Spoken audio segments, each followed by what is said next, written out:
Russia का फिर detail statement निकल कर आता है, वो कहता है कि लेजिटिमेट तरीके से मादुरो सत्ता में थे, उनको आप ऐसे नहीं हटा सकते। अरे नहीं हटा सकते तो तुमने तो मित्रता की थी, तुमने तो वेनेजुएला के साथ में ये दोस्ती की थी कि अगर उस पर हमला हुआ तो तुम खड़े हो जाओगे।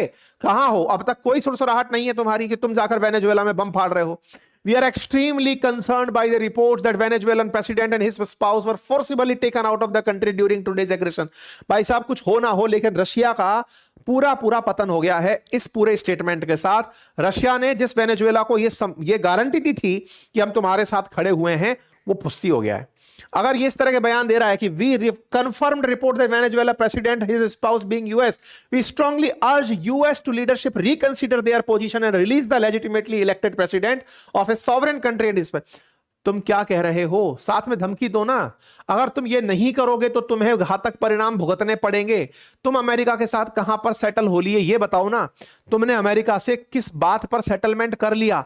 क्या तुम थोड़े दिन बाद में यूक्रेन को उठाने वाले हो? क्या जेलेंस्की को उठाने वाले हो? क्या या तो तुम दोनों के बीच सौदा हो गया है, या तुमने वेनेजुएला के राष्ट्रपति के साथ धोखा किया है, और या फिर तुम खुद अब ताकतवर नहीं बचे। दुनिया को संदेश देने के समय पर तुम शांति का ज्ञान मत दो। तुमसे तो उम्मीद की जा रही थी ना। हालांकि सर्गेई लेवरोव ने बात करी है उस महिला के साथ जिसे अमेरिका ने बिठाया है सत्ता में, उनसे टेलीफोनिक बातचीत की है, लेकिन कोई मतलब निकल कर नहीं आता। उम्मीद थी कि कुछ मतलब तगड़ी बयानबाजी देंगे, कुछ नहीं हुआ। साउथ अफ्रीका ने सबसे यूनाइटेड नेशन सिक्योरिटी काउंसिल से कहा इमीडिएटली आइए बैठिए, ये यूनिलैटरल जो एक्शन हुआ है ये गलत है। क्यों? क्योंकि साउथ अफ्रीका को पता है कि अमेरिका उसके भी खिलाफ है, तो कल को साउथ अफ्रीका में कुछ ऐसा ना हो जाए, तो सब डरे पड़े हैं उस तरीके से। चाइना का इंतजार था। चाइना वालों तुम क्या कहोगे? चाइना वाले खबर डाल रहे हैं बस, डीपली कंसर्न है, और तो और इनके स्पोक पर्सन से कैमरा फेस होना नहीं आ रहा है, लिख करके आंसर दे दिया जा रहा है। China deeply shocked and strong condemn the US in blatant use of force against. मतलब ये तो वो है कि मैं एआई को प्रॉम्प्ट देकर के भी कहूं ना कि चाइना का रिएक्शन लिख के दो, तो वो यही लाइन लिख कर देगा। केवल बुराई बुराई बुराई, विरोध करते हैं, विरोध करते हैं, हम विरोध करते हैं इस बात का। किसी सॉवरेन कंट्री के अंदर ऐसा नहीं होना चाहिए। China firmly oppose it. We call on the US to abide by international law and the purpose and principle of UN charter, stop violating other countries.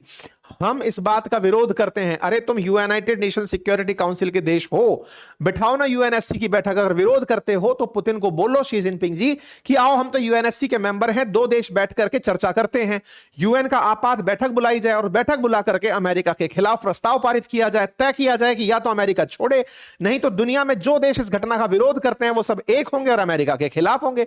सवाल ये नहीं है, सवाल ये है कि अमेरिका खुद या फिर यूएन ये तय करे कि वेनेजुएला में सत्ता परिवर्तन होना चाहिए, तो वोटिंग यूएन करवाएगा। चलो भाई, यूएन जाकर के उस देश में पहुंचता है, दुनिया से कहता है, उस देश की जनता से कहता है कि चलो वोट देते हैं, वोट देके तय करते हैं कि मादुरो को हटाना है या नहीं।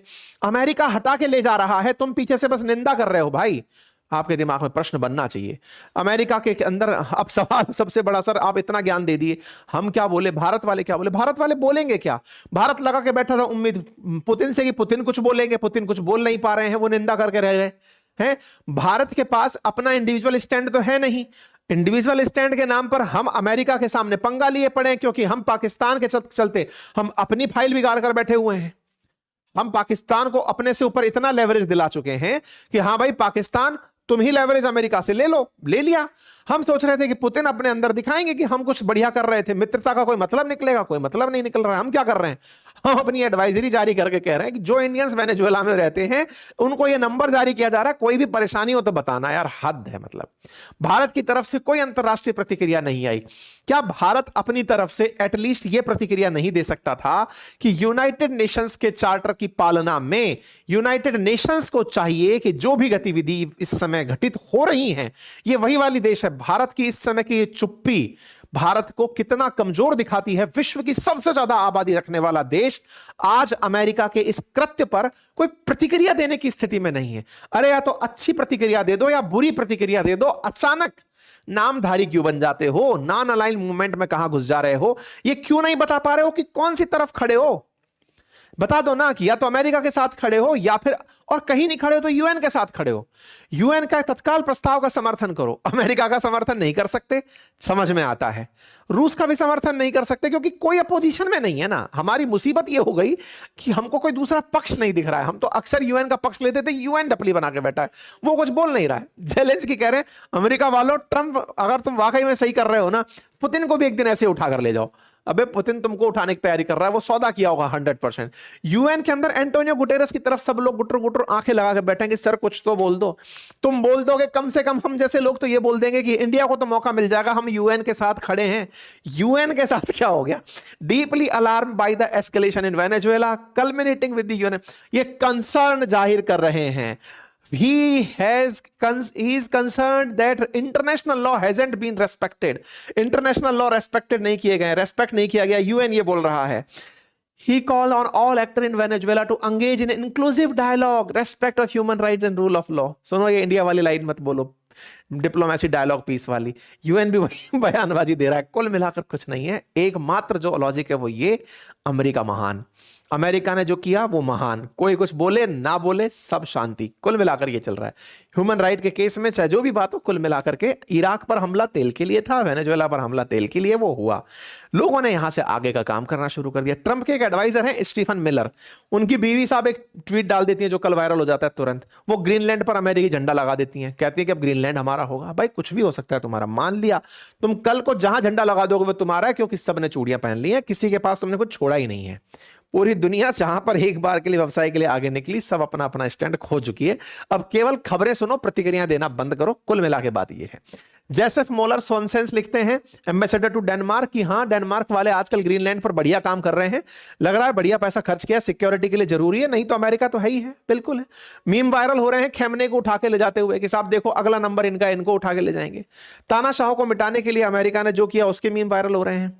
भारत के अंदर मांग हो रही है कि अरे कम से कम जो अमेरिका मादुरो को उठाकर ले गया, ओवैसी साहब कह रहे हैं कि अरे इंडिया सरकार, आप जाकर के कम से कम 26/11 के आतंकियों को उठा लाओ, जाकर जाओ पाकिस्तान के अंदर बैठे उठा के ले आओ, कम से कम मौका तो है।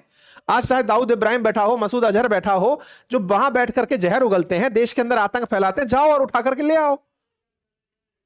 सीधी बात है, सही सवाल है। लेकिन हम अपने खिलाफ आतंकी हमले करने वालों को नहीं उठा पा रहे हैं, और वो अपने खिलाफ बयान देने के नाम पर एक देश के राष्ट्रपति को उठा ले जा रहा है। अब बात करते हैं वेनेजुएला में क्या चल रहा है। वेनेजुएला की जनता सड़कों पर उतरी हुई है, खुश है, ऐसा तस्वीरों से निकल कर आ रहा है। क्यों? क्योंकि ये तो सत्य था। मादुरो के अपोजिशन में, ये तो हर देश के साथ है, आज सत्ता पक्ष के खिलाफ अपोजिशन है। ट्रंप अगर हटते हैं तो ऐसा थोड़ी है कि कमला हैरिस के समर्थक सड़क पर नहीं आ जाएंगे कि वाह मजा हो गया। बिल्कुल वैसे ही मादुरो के हटते ही मादुरो के खिलाफ जो जनता थी वो सड़कों पर आ गई कि बहुत बढ़िया कर दिया अमेरिका ने, तो अमेरिका ने सत्ता परिवर्तित कर दी है।